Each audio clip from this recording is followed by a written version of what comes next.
ስሜ ራሄል እባላለሁ። ከመጣሁት ከጅማ ነው። ያው አመት ሆኖኛል።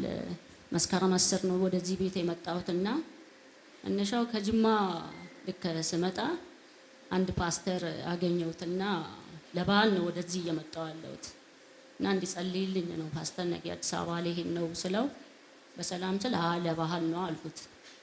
እሺ ሂጂ እዛ ከደረስሽ ግን አለ ነብዩ ሄኖክ ጋር ሳደርሺ እንዳመጪ የሚሆን ነገር ይሆናል አለኝ።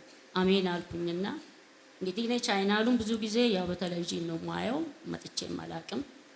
ከዛ ልክ መጣው ለበዓል በዓሉን አሳለፍ። ልክ ለእቴ ታላቅ እህት ያለችና ውቹ እንዲህ ብሎኛል እኮ ፓስተር እስቲ እንሂድ እንዴ ስላት ኧረ እንሂድ አለችኝ።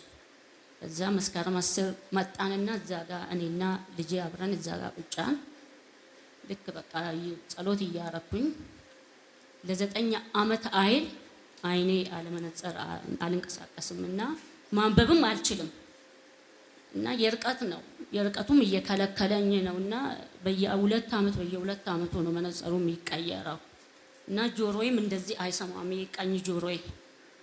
ከዛ ልክ ጸልያለሁ እዛ ቁጭ ብዬ ነብይ መጣ እያገለገለ ያለ እስቲ የሚያማችሁ ቦታ ያዙ አለ።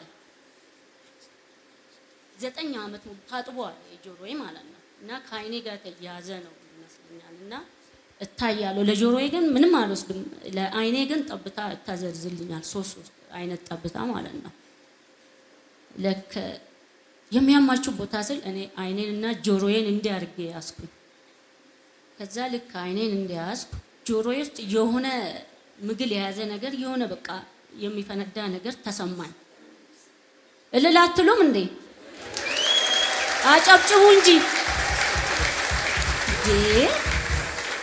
ከዛ ልክ እንዲህ ስል ልጄ አጠገቤ ቁጭ ብላለች። ወይ ማማ ጆሮዬ መገለ ስላት ወይ ማሚዬ አልመገለም ጆሮሽ አለችኝ።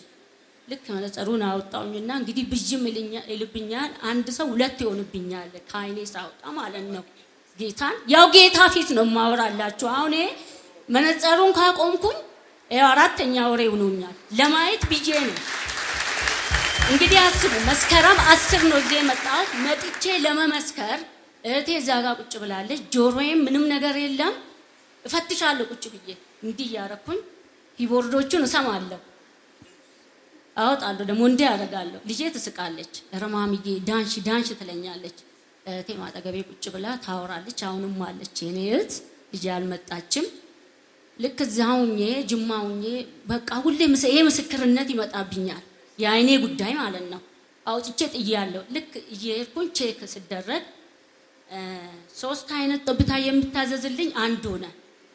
በጌታ በኢየሱስ አልኩኝና እሺ ብዬ መነጽሩ ሳስል ተይው አለ። ከፈለሽ ቀይሪ ካልፈለሽ ግን ንባባውን የርቀትም ደህና ነሽ የቅርብም ታነብያለሽ አለኝ። እግዚአብሔር ይመስገን የቅርቡንም የዋውን መጽሐፍ ቅዱስ በፊት ማየት አልችልም አነባለሁ። እግዚአብሔር ይመስገን ሲጨልምም እየተራመድኩኝ ነው። ይሄንን ጌታ እልል በሉ። እኔ እዚህ ቤት ተመላልሼ አይደለም በአንድ ቀን ብቻ ሆኖልኝ ነው የወጣሁኝ። ስለዚህ ሰዎች እዚህ ቤት ትልቅ ጌታ አለ። አመስግኑ። አሁን እኔ እውነት በቀደም ለታ ልመጣ ብዬ የለም ስሉኝ በጣም ተሰማኝና አይ አለች ሲስተሬ ደወለች። ስትደውል አለኮ መሰጥ በቃ እንሂድ አልኩኝና የዓመት ረፍት ሞልቼ ነው የመጣሁት።